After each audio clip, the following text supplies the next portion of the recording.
1958 کا martial law, Pakistani تاریخ کی تاریخ ترین رات 7 اکتوبر 1958 کو لگائے جانے والے پاکستان کے پہلے مارشل لا کے 65 سال مکمل ہونے کے موقع پر خصوصی تحریر جسے آج کے دن کی مناسبت سے دوبارہ پیش کیا جا رہا ہے۔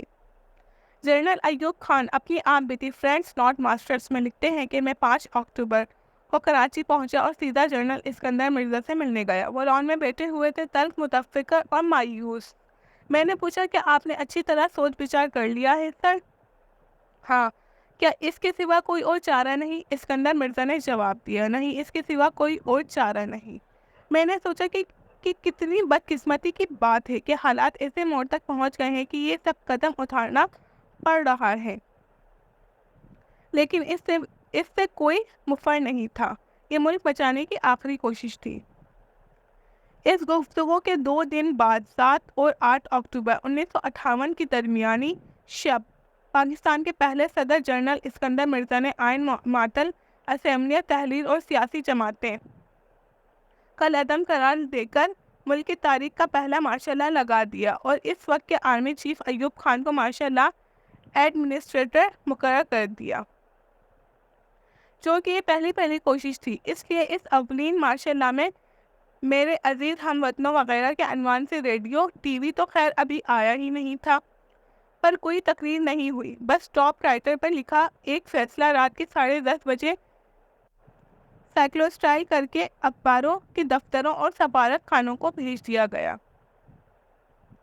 البتہ یہ ضرور ہوا کہ چند فوجی دستے احتیاطاً ریڈیو پاکستان اور ٹیلی گراف کی عمارت کو گھیرے میں لینے کے لیے بھیج دیے گئے تاکہ سمت رہے اور باوقت ضرورت کام آئے۔ مصابرین کی اکثریت کے مطابق یہی ناگزیر فیصلہ تھا جس سے ملک پر ایسی سیاہ رات طاری کر دی جس کے کالے سائے آج بھی پوری طرح سے نہیں چھوٹ سکے ہیں۔ اسکندر مرزا کے تحریر کردہ فیصلے کے سائیکلوسٹائل کاپیاں آنے والی اشروں میں بار بار تقسیم ہوتی رہی، بس کردار بدلتے رہے، کہانی وہی پرانی رہی۔ مثال کے طور پر دیکھیں کہ اس رات تقسیم ہونے والے فیصلے میں رقم تھا۔ میں پچھلے 2 سال سے شدید تشویش کے عالم میں دیکھ رہا ہوں کہ ملک میں طاقت کی بے رحم رضا کشی جاری ہے، بدعنوانی اور ہمارے محب وطن سادہ محنتی اور ایماندار عوام کے استحصال کا بازار گرم ہے، رکھ رکھاؤ کا فقدان ہے اور اسلام کو سیاسی مقاصد کے لیے الاکار بنا دیا گیا ہے۔ سیاسی جماعتوں کی ذہنیت اس درجہ گر چکی ہے کہ مجھے یقین نہیں رہا کہ انتخابات سے موجودہ داخلی انتشار بہتر ہوگا اور ہم ایسی مستحکم حکومت بنا پائیں گے جو ہمیں آج درپیش تعداد اور پیچیدہ مسائل حل کر سکے گی۔ ہمارے لیے چاند سے نئے لوگ نہیں آئیں گے، یہی لوگ جنہوں نے پاکستان کو تباہی کے دہانے تک پہنچا دیا ہے، اپنے مقاصد کے لیے انتخابات میں بھی دھاندلی سے باز نہیں آئیں گے۔ یہ لوگ واپس آ کر بھی وہی ہتھ کنڈے استعمال کریں گے جنہیں استعمال کر کے انہوں نے جمہوریت کو مذاق بنا کر رکھ دیا ہے۔ آپ نے دیکھا ہوگا کہ بعد میں آنے والے مارشل لاز میں یہی اسکرپٹ سرکہ ہو کر استعمال ہوتا رہا۔ اسکندر مرزا کے باقول جمہوریت مذاق بن کر رہ گئی ہے، لیکن اصل مذاق یہ تھا کہ جب یہ مارشل لا لگا، اس کے 3 ماہ بعد انتخابات طے تھے، بظاہر ایسا لگ رہا تھا کہ اس وقت کے وزیر اعظم ملک فیروز خان نون کا حکومتی اتحاد جیت جائے گا، اور یہ بھی نظر آ رہا تھا کہ شاید اس کے قمری نہیں بلکہ زمینی ارکان صدر اسکندر مرزا کو دوبارہ صدر منتخب نہ کریں۔ چنانچہ صدر مملکت کو عافیت اسی میں دکھائی دی کہ جمہوریت ہی کو راکٹ میں بٹھا کر خلا میں روانہ کر دیں۔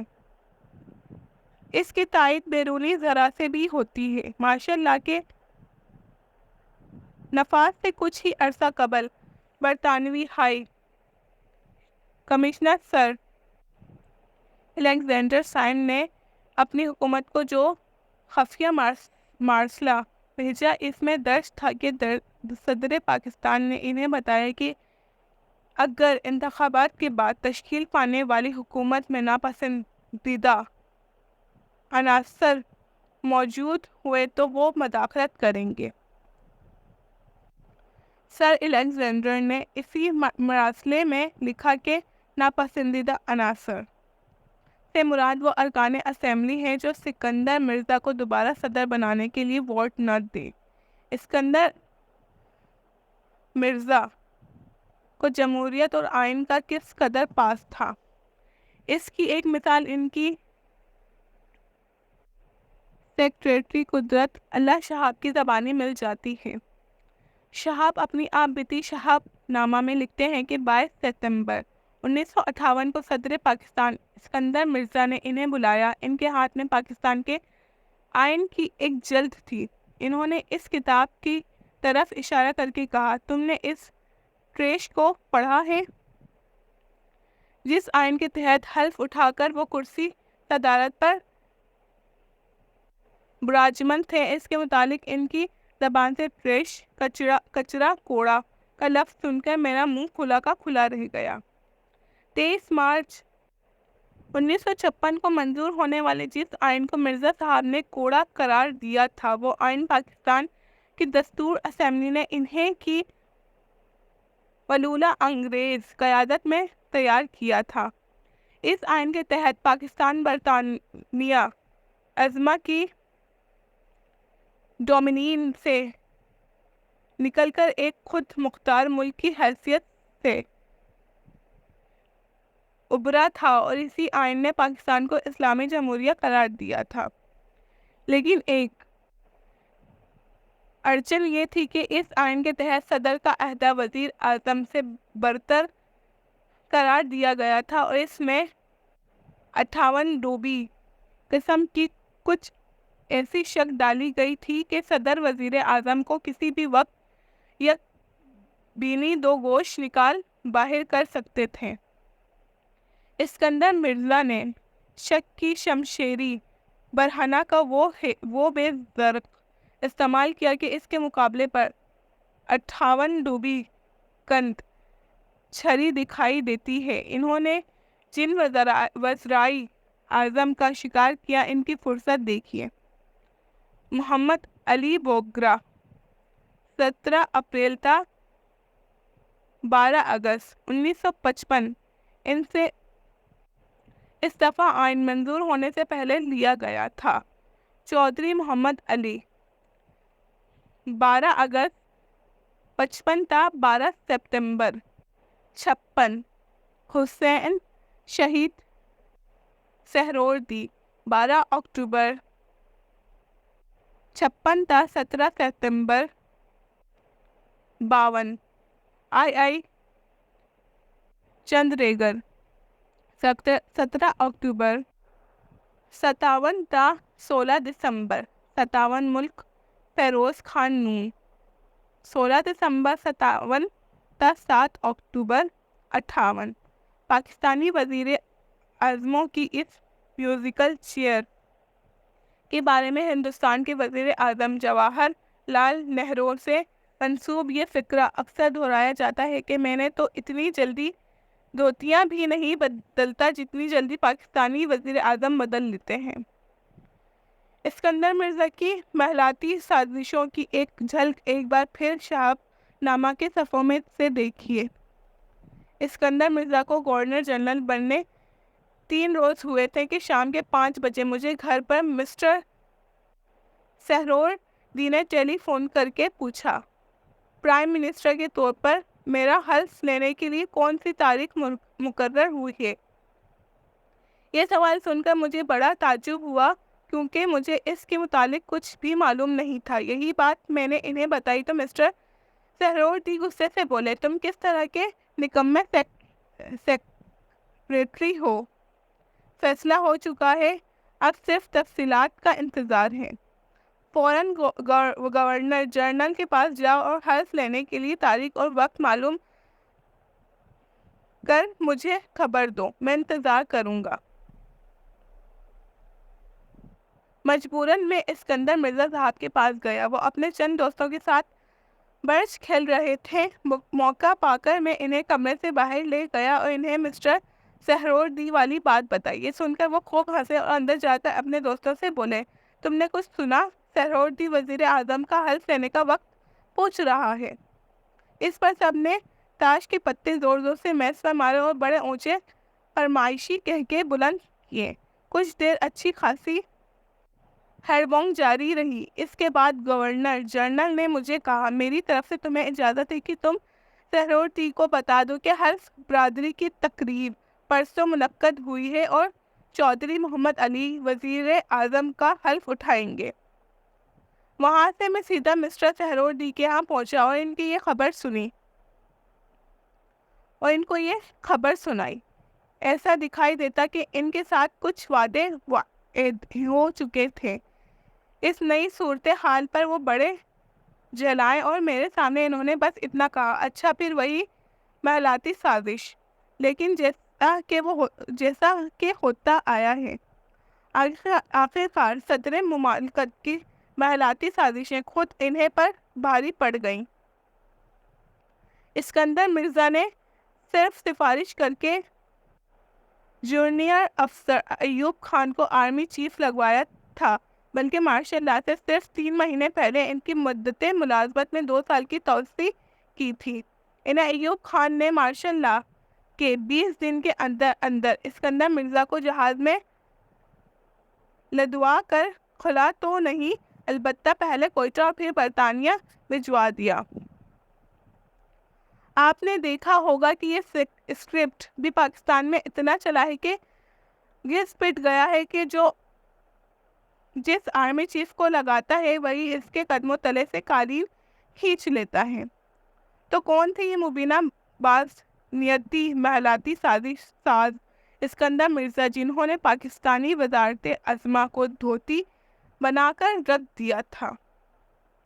ان کے تعریف میں سب سے پہلے جو بات کہی جاتی ہے وہ یہ ہے کہ اسکندر مرزا میر جعفر کے پر پوتے ہیں، وہی میر جعفر جنہوں نے 1757 میں پلاسی کے درمیان میں بنگال کے حکمرانوں سراج الدولہ کی انگریزوں کے ہاتھوں شکست میں کلیدی کردار ادا کیا تھا اور جن کے بارے میں علامہ اقبال کہے گئے ہیں، جعفر از بنگال و صادق از دکن، ننگ آدم ننگ دین ننگ وطن۔ انہی اسکندر مرزا کے صاحبزادے ہمایوں مرزا نے ایک کتاب لکھی ہے، فرام پلاسی ٹو پاکستان، جس میں انہوں نے حیرت انگیز طور پر کچھ اور ہی کہانی بیان کی ہے۔ صاحب کتاب نے سراج الدولہ کو بد مزاج اور بے رحم ٹھہراتے ہوئے لارڈ کالیوں کے ہاتھوں شکست کا ذمہ دار خود انہیں کو قرار دیا، تو دوسری طرف یہ عجیب و غریب مماثلت ڈھونڈی ہے کہ جن لوگوں نے سراج الدولہ کو تخت پر بٹھایا تھا، مراد اپنے جد امجد میر جعفر سے ہیں۔ انہی کے ساتھ نوجوان حکمرانوں نے بے وفائی کی۔ وہ آگے چل کر لکھتے ہیں کہ اس جنگ کے تقریباً ٹھیک 2 سال بعد بنگال کی تاریخ کراچی میں دہرائی گئی اور میر جعفر کے پر پوتے اسکندر مرزا نے جس ایوب خان کو پروان چڑھایا تھا، اسی نے اپنے محسن کے سر سے تاج صدارت نوچ لیا۔ اسکندر مرزا بر صغیر کے پہلے فوجی افسر تھے جنہوں نے برطانیہ کے مشہور زمانہ سینڈ ہرسٹ میں واقع امپیریل ملٹری اکیڈمی سے تربیت پائی تھی، لیکن ملک لوٹنے کے بعد انہوں نے سول لائن کو ترجیح دی اور شمال مغربی سرحدی صوبے میں پولیٹیکل افسر بھرتی ہو گئے۔ پاکستان بننے کے بعد لیاقت علی خان نے انہیں وزیر دفاع مقرر کیا گیا۔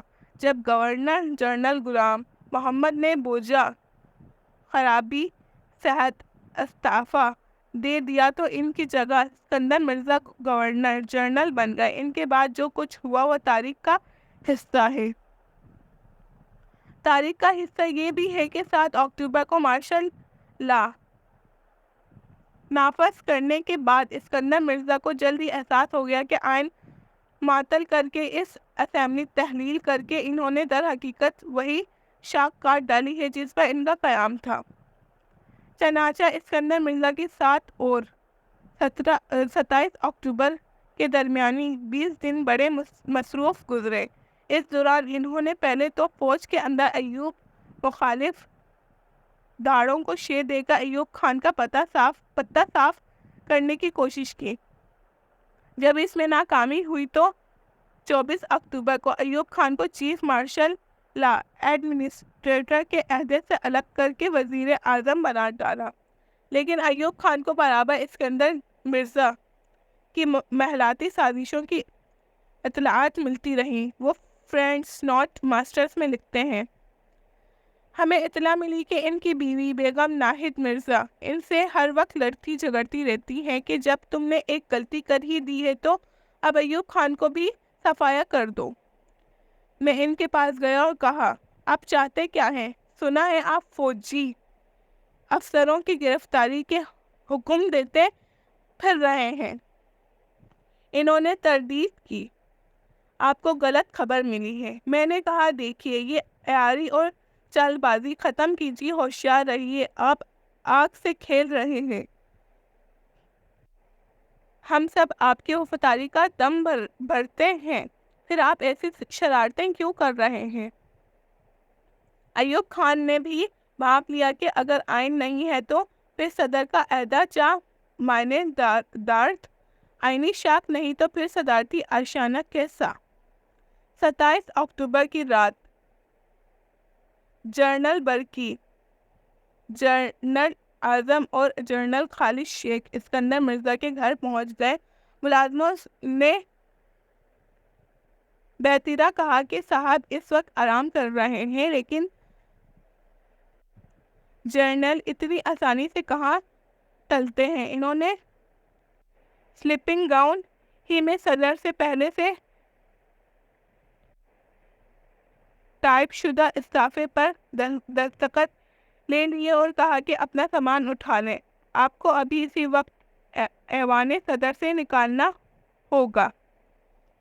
اسکندر مرزا نے اپنے عہدے کے بارے کچھ بحث کرنے کی کوشش کی، لیکن بیگم ناہید ایک بار پھر زیادہ معاملہ فہم ثابت ہوئی اور انہوں نے صرف اتنا پوچھا، مگر میری بندیوں کا کیا ہوگا؟